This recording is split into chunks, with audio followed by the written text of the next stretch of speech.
temos inúmeras perguntas. Se porventura alguma não for respondida, nós vamos guardar para que elas sejam respondidas no nosso programa da Rádio Boa Nova, tirando dúvidas, né? Rádio Revista André Luiz. A primeira pergunta: hoje o homem sofre por algum motivo e ele espia. E os animais, por que sofrem? Em primeiro lugar, o homem sofre porque espia. Só convém lembrar o conceito mais verdadeiro, espírita, de expiação. Às vezes nós confundimos expiação, porque sem querer, explicando, a gente passa uma ideia de que expiação seja castigo. Não é. Porque não existe castigo nem punição, porque Deus é amor, uma energia onipresente e amorosa. O que existe é a lei de causa e efeito e consequência natural. Então, se eu jogo um paralelepípedo para cima, posso rezar bastante, o paralelepípedo vai cair, porque é da lei de Deus, chamada lei de gravidade, e vai cair.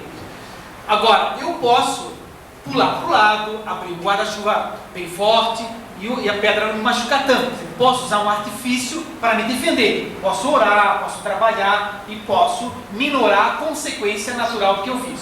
Então, expiação não é castigo nem punição. A palavra expiação vem do latim, quer dizer expiare. Expiar quer dizer jogar para fora, drenar, eliminar. Então, alguém que está expiando, está eliminando um problema. Por exemplo, alguém que nasce com um problema físico, está eliminando um problema que já tem no corpo espiritual, para o corpo físico, para se libertar daquele problema, e não para ser castigado. Com relação ao animal, pergunta-se por que os animais têm problemas físicos e sofrem e tal. Na realidade, o conceito de sofrimento também tem que ser um pouco melhor entendido, porque o animalzinho, como não tem consciência, porque o animal pensa fragmentariamente, ele pensa, como a gente ama fragmentariamente, hoje eu vou ajudar alguém, então eu amei aquele momento, depois eu volto ao meu normal. Mas é o seguinte, como a gente ama fragmentariamente, o animal pensa fragmentariamente. Então eles têm sentimento fragmentário só. Então o sofrimento físico do animal não é como o nosso. Porque o sofrimento está muito na nossa mente, no nosso psiquismo, no nosso espírito. Então o sofrimento animal é muito diferente do nosso. Tá? Não se pode comparar isso, em primeiro lugar. Segundo, existem algumas experiências, defeitos que ocorrem porque as leis da biologia vão ocorrendo e então existe aquela explicação genética, genes defeituosos, etc. E aqueles animaizinhos que têm a sorte, por incrível que pareça, a sorte de renascer num animal com defeito, com dificuldade, ele ganha muito em experiência, não sofre tanto como se pensa. Porque se ele tem duas perninhas em vez de quatro, três perninhas em quatro, ele não está atinado, não vai comparar, o meu coleguinha gato tem e eu não tenho, ele não pensa assim, entende? Ele não tem esse tipo de reflexão, ele anda daquele jeito e acha muito natural, ele nunca pulou diferente, né? Se ele nunca enxergou, ele não vai cogitar que não pode enxergar, então é diferente. Mas se ele tiver esse tipo de sorte, ele vai arquivar uma experiência importante e com isso vai levar a um amadurecimento maior e vai dar mais um passo na escala da evolução. E o plano espiritual trabalha com os animais, os grandes cientistas de espíritos evoluídos trabalham com genes, provocando, acelerando a evolução das espécies, trabalhando com a biologia, com a genética, e alguns animaizinhos reencarnam tendo oportunidades de crescimento mais rápido dessa forma. Então não é castigo nenhum e eles não sofrem como a gente possa imaginar. É visível em determinados grupos de estudiosos a insistência em negar a reencarnação, embora não possam apresentar provas. Será isto um receio que o homem tem de sentir-se responsável por seus atos do passado? É interessante a pergunta. Em parte, sim. Em parte. Porque, por exemplo, a reencarnação era aceita pelo cristianismo, até o ano de 553. Quando então, no segundo concílio de Constantinopla, os cardeais se reuniram e votaram, acabaram com a reencarnação, no ano 553. Até aí os cristãos, todos eles eram reencarnacionistas. Depois passou a chamar a Igreja Católica, etc., as ramificações, mas aí passaram a perseguir os cristãos que aceitavam a reencarnação. Então teve grupos, por exemplo, os cátaros ou albigenses no sul da França, que foram dizimados, foram mortos todos, criança, mulher, todo mundo que era cátaro ou albigense, que acreditava na reencarnação, foram todos mortos, para tentar acabar com o conceito de reencarnação de uma forma assim violenta, porque era aquela época que se matava, queimava com muita facilidade, né? Hoje só escondido, né? Bom, então, quer dizer, o conceito de reencarnação já era aceito antes. E por que é que no concílio eles acabavam com isso? Acabaram porque era muito complicado ter escravo e dizer que a gente pode reencarnar como escravo, que o escravo pode reencarnar daqui a pouco e não ser escravo, né? Então havia interesses econômicos, interesses temporais, interesses religiosos, como, por exemplo, que uma autoridade da igreja que está representando Deus, por exemplo, que seria infalível, então todo Papa tem que reencarnar como Papa sempre, não é verdade? Como é que ele, representante de Deus, ia reencarnar não sendo Papa? Então, era muito complicado. Então, todos os interesses que existiam levaram, no final, a acabar com a ideia da reencarnação, que era do teólogo Orígenes, que era um teólogo cristão reencarnacionista, e outros que aceitavam, mas foram desaparecendo, e os que eram ficaram quietinhos, né? Porque não tinha como mais se expressar. Então, os motivos de não acreditar na reencarnação são muitos, e muito pessoais. Há pessoas que não creem por motivo citado ali, outros não creem por falta de estudo. Comprova-se a reencarnação por muitas maneiras. Por exemplo, comprova-se a reencarnação por regressão de memória, comprova-se a reencarnação por retrocognição, né? A sua retroagem do tempo. É possível na terapia de vida passada chegar às vidas anteriores. Também comprova-se a reencarnação espontaneamente, sem terapia, sem regressão, através da memória extracerebral. Os cientistas chamam de memória extracerebral, uma memória que não estaria no cérebro, estaria em algum lugar qualquer, que para nós é o espírito.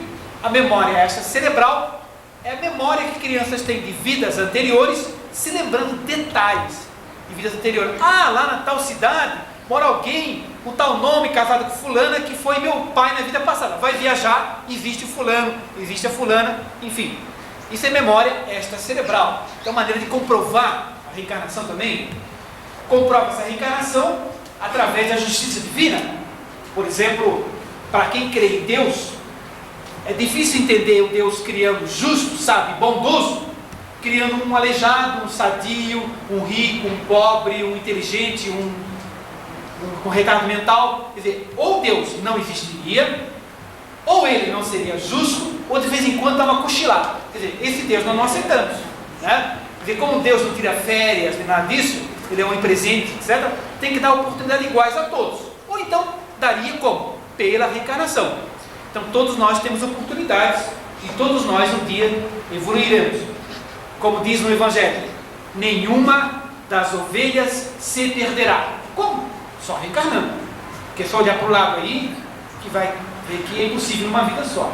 Enfim, há muitas maneiras de se comprovar a reencarnação. O convívio de seres do mesmo sexo é um atraso da evolução ou uma nova adaptação do ser? É o seguinte: o convívio de pessoas do mesmo sexo, quer dizer, o homossexualismo, segundo as informações da doutrina espírita, haveria uma não adaptação do indivíduo à sua fisiologia. Quer dizer, o indivíduo que é homem, ele tem uma fisiologia masculina. Ora, se ele quer conviver com outro homem, ele não está adaptado à sua fisiologia.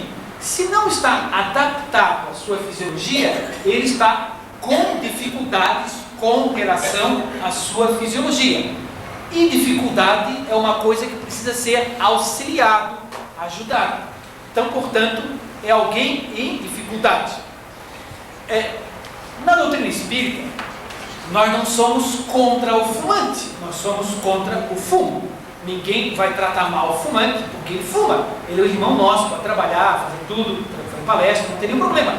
Só que, quando a gente pergunta, olha, o fumo é prejudicial ao teu corpo, ao teu pulmão e à tua aura.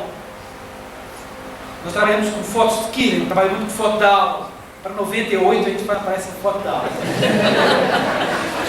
Então é o seguinte,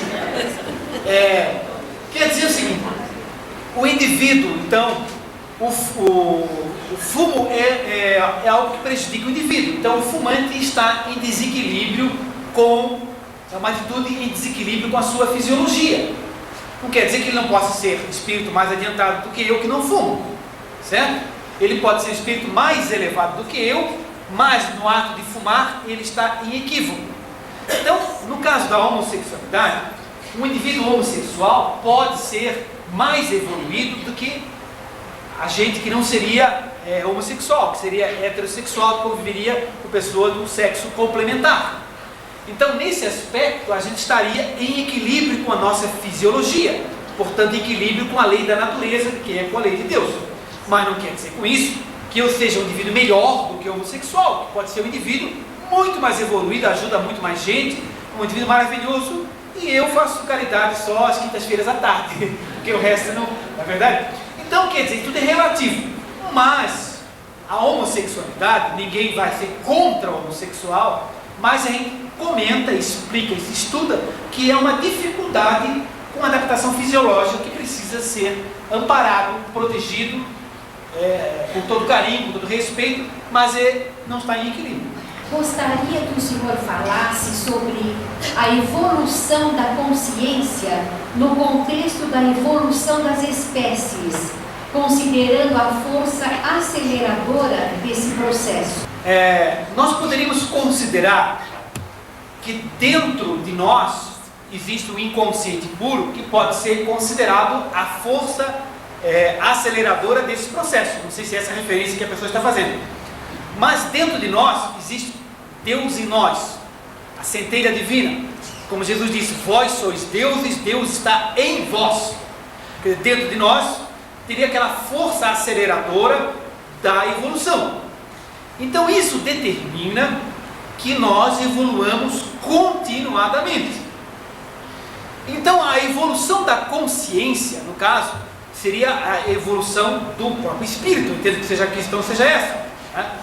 Então o espírito, à medida que ele vai renascendo, reencarnando, acumulando experiências, ele vai cada vez mais sendo capaz de absorver esse influxo que vem de dentro de si próprio, né?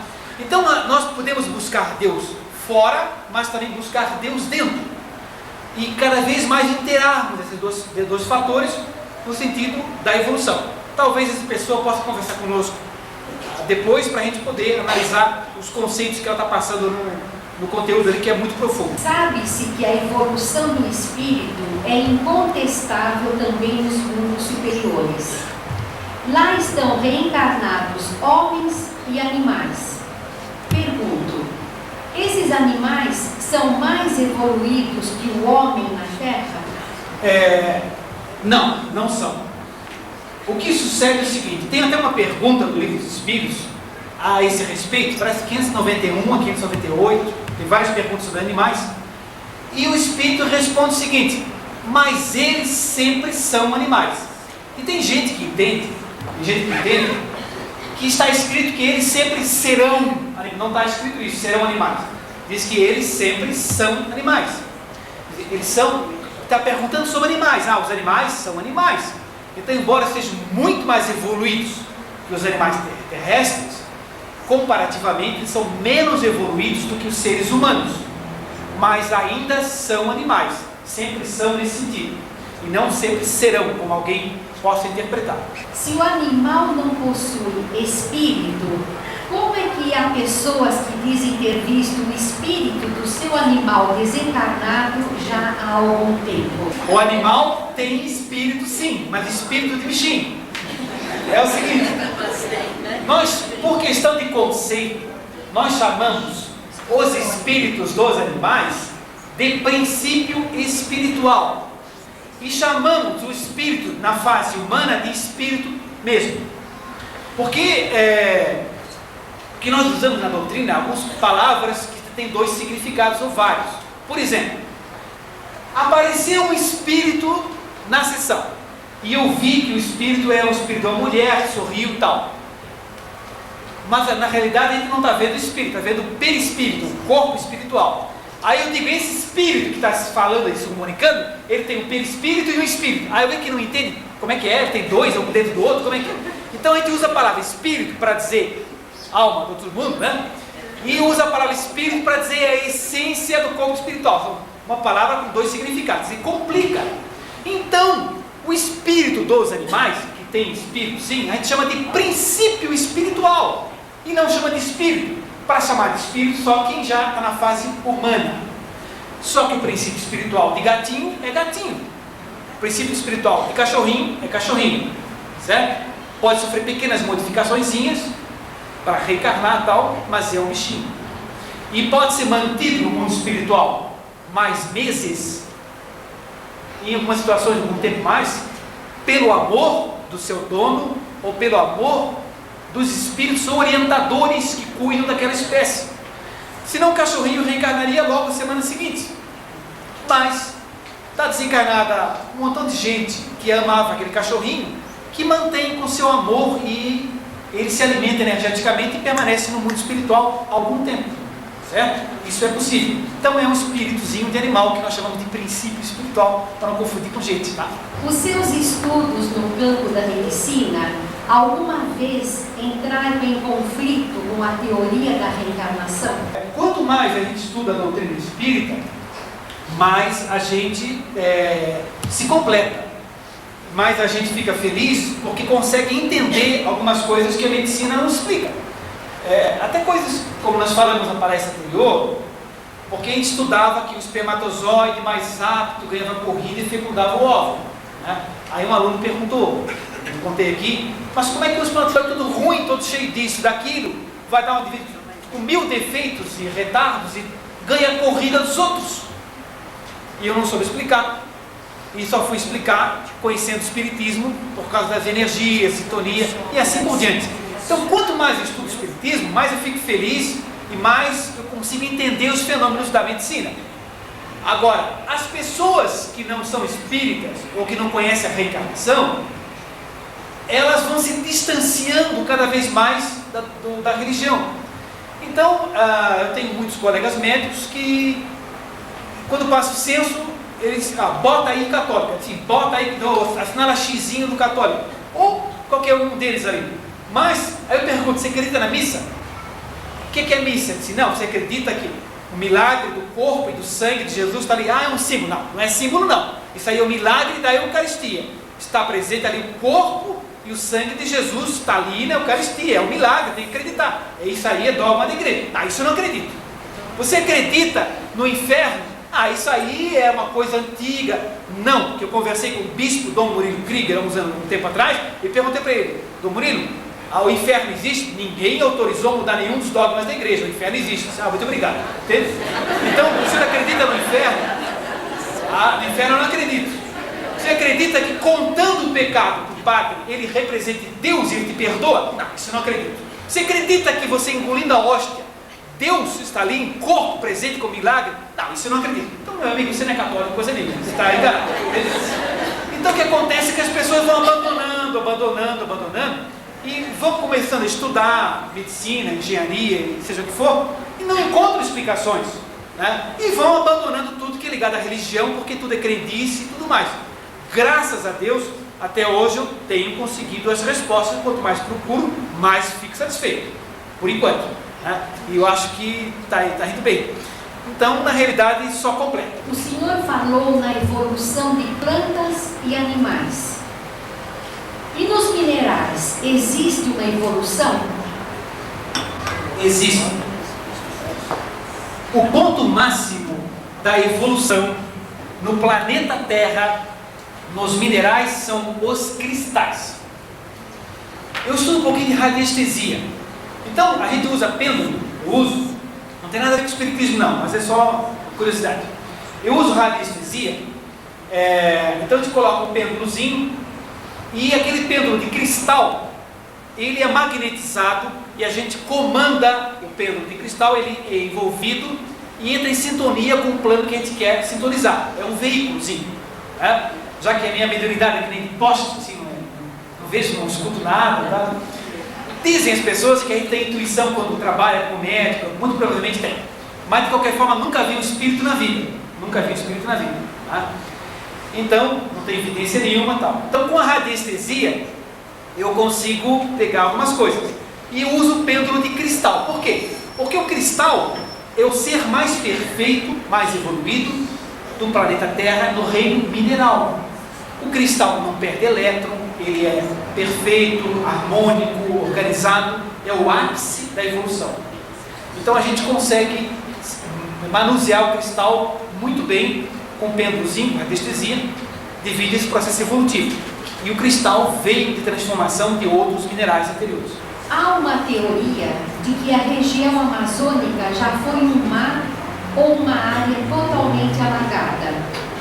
No caso de esta teoria estar correta, seria esta a razão de haver rãs que vivem nos altos galhos das árvores dessa região?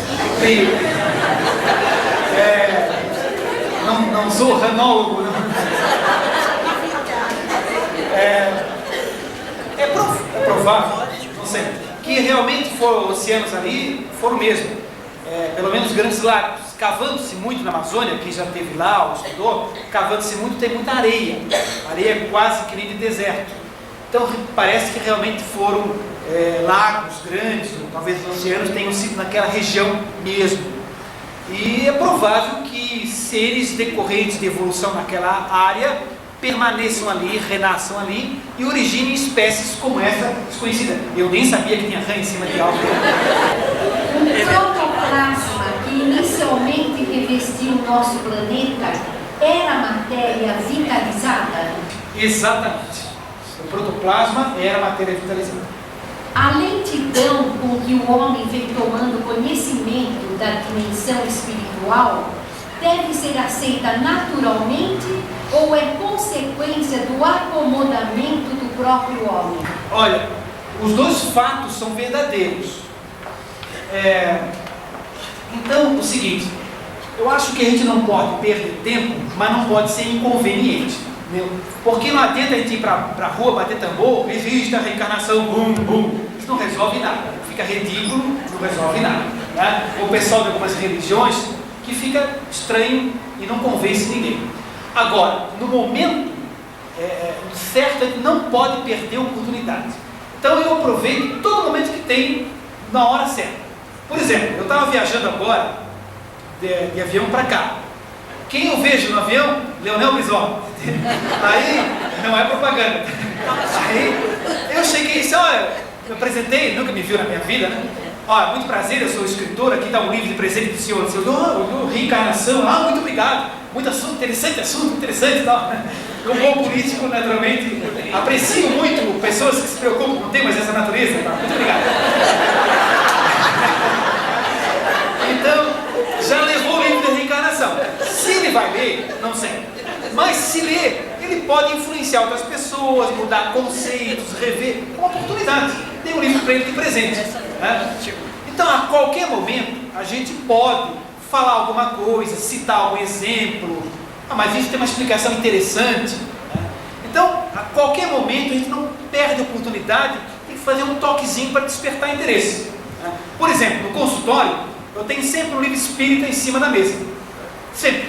Tá? Com o título, nada assim como Diálogo com as Sombras, porque que é um livro maravilhoso, recomendado, mas se entra um paciente testemunha de Jeová no meu consultório, realmente eu estou em inverno. Né? Não posso ter um livro Diálogo com as Sombras ali, porque ele vai achar que é outra coisa. Né? Então, eu prefiro A Caminho da Luz. Então aconteceu umas coisas interessantes. Acontecem coisas curiosas. Quando foi montado um hospital universitário em Florianópolis, eu tinha um livrinho em cima da mesa. Então o nome do livro era Vida e Sexo. tema que chama atenção, né? Então um dia chegou um médico lá, que estava implantando serviços lá de radiologia, ele olhou, passou outra hora, olhou de novo, aí depois ele assim, por acaso o doutor anda lendo livrinho pornográfico aqui no hospital?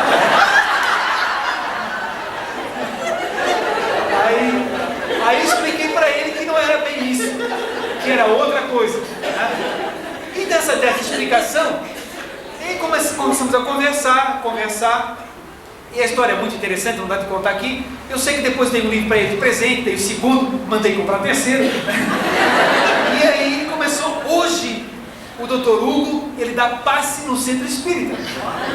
Ele começou fazendo uma brincadeira com um livrinho que estava em cima da mesa. Agora não fica assim, olha, isso aqui é um livro espírita, é muito importante e tal. Não adianta nada.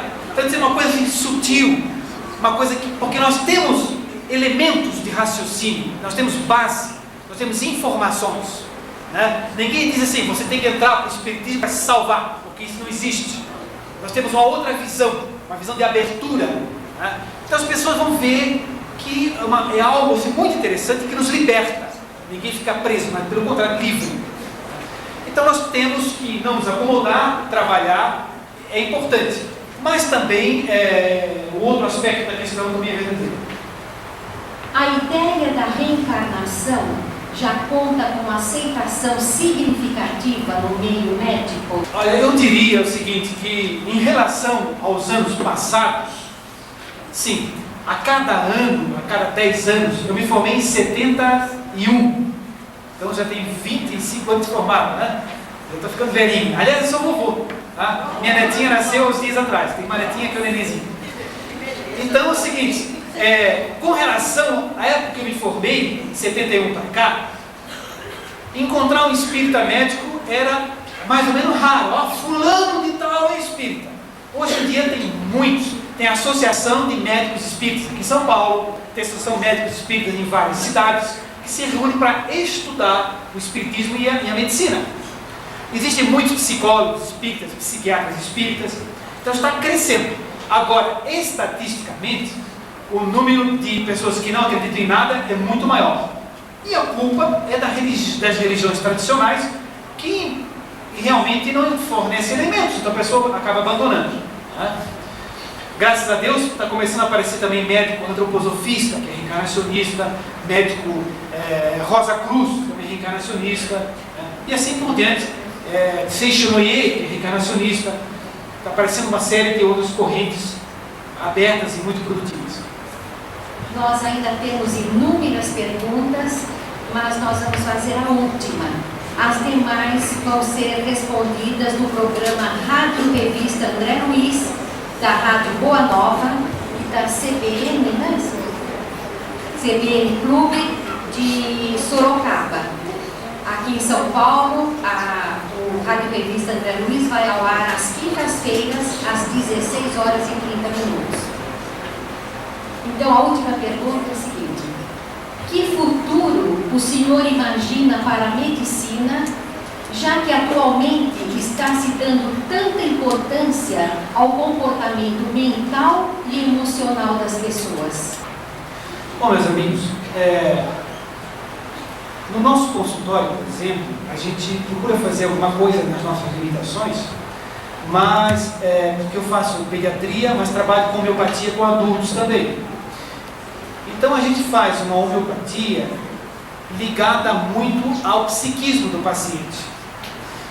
E quando eu digo a gente faz, não sou só eu, existe uma corrente nesse sentido, muitos médicos abraçando essa forma de entender o paciente. É uma visão chamada holística ou abrangente, onde a gente não trata o fígado nem o pulmão. Se o paciente tem asma, ele não tem um problema só de brônquio, ele tem um problema de consciência, ele tem um problema de essência. Nós então vamos entender quem é esse paciente, o que é que ele sonha, o que é que ele pensa, como é que ele se relaciona com as pessoas, o que é que ele acha de si próprio, quais são as suas dificuldades, de que é que ele tem medo e por que é que ele tem medo daquelas coisas. Se ele tem medo do escuro, se ele tem medo de cachorro, de gato, tudo isso são representações do próprio espírito, a personalidade dele, e tem muita importância.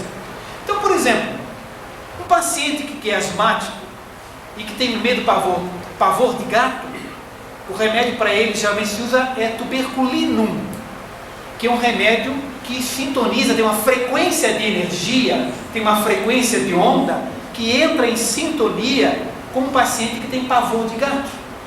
E assim por diante. Então todos os sentimentos deles, os medos, os desejos, a preferência, se ele gosta mais de doce ou de salgado, e tem variações. Por exemplo, o paciente que gosta de muito sal na comida, geralmente o paciente que gosta de se conservar algumas coisas, que às vezes tem ressentimentos e mágoas profundas, porque o sal é utilizado para conservação do alimento. Antes de geladeira, o sal é um conservante, então ele guarda, ele retém. Quem gosta de doce, de açúcar, às vezes tem carência afetiva, né? Quando minha mulher briga comigo, eu vou comer chocolate, por exemplo. Então, é interessante isso. É claro que cada caso é um caso, cada paciente é um, e cada um tem uma história. Não se pode dizer que todo mundo come sal por isso, come açúcar por isso. Mas, no contexto, entendendo o paciente como ele é como pessoa, o que ele pensa, o que ele sente, qual é o projeto de vida dele, nós vamos entender que nós não temos um fígado na frente, nem um pulmão na frente.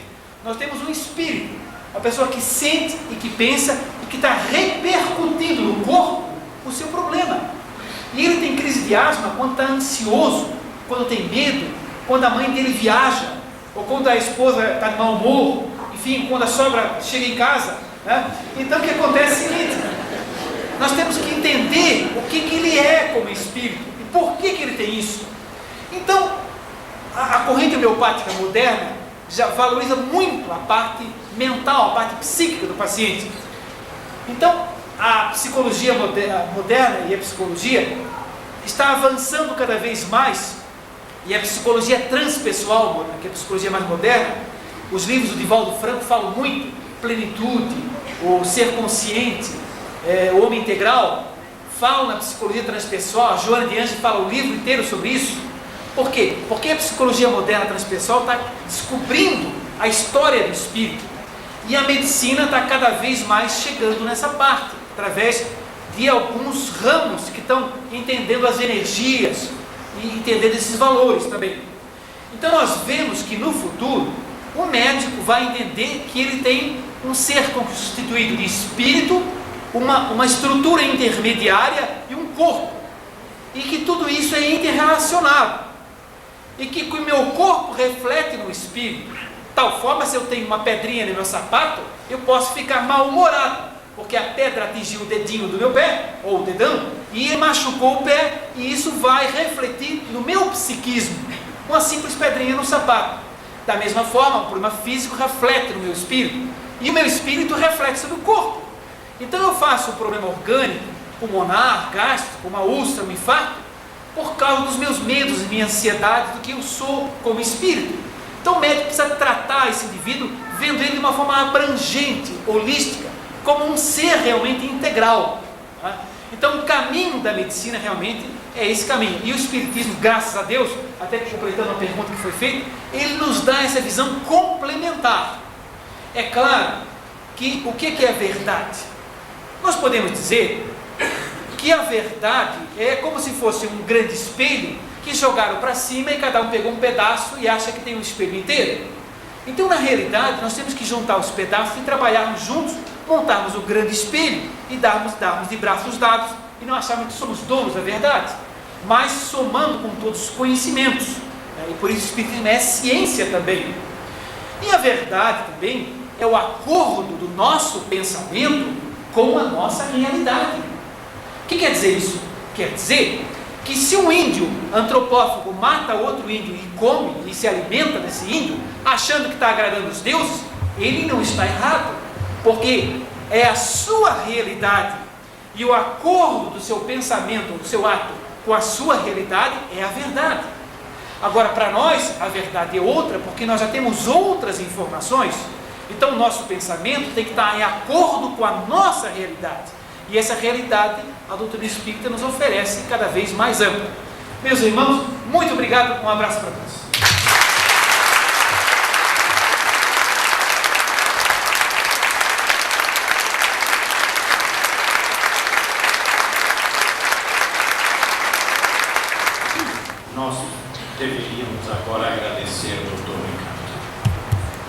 mas eu vou pedir a ele licença para agradecer de uma forma indireta. Nós vamos agradecer a Deus ter permitido que criaturinhas como ele venham à Terra, reencarnem para vir nos trazer essas informações e esse testemunho de vida, de conhecimento tão importante. Nós o abençoamos, pedindo a Deus a bênção para todos nós e principalmente para ele, porque hoje tivemos essa lição de vida, essa lição de verdades no campo principalmente da medicina, que é uma coisa que diz respeito a todos nós, com essa alegria de ver, com essa juventude, com esse espírito de familiaridade e de solidariedade humana que nós já conhecemos de um ano para cá. Ele se prontificou a vir em 97, em 98, e nós esperamos em Deus que ele possa vir periodicamente para vir nos apoiar, nos trazer os conhecimentos que possui. Deus nos ajude sempre com esse caminho, trazendo-nos esses espíritos que nos vêm ajudar a compreender, como disse Jesus, a verdade que nos liberta. Deus o abençoe e muito obrigado.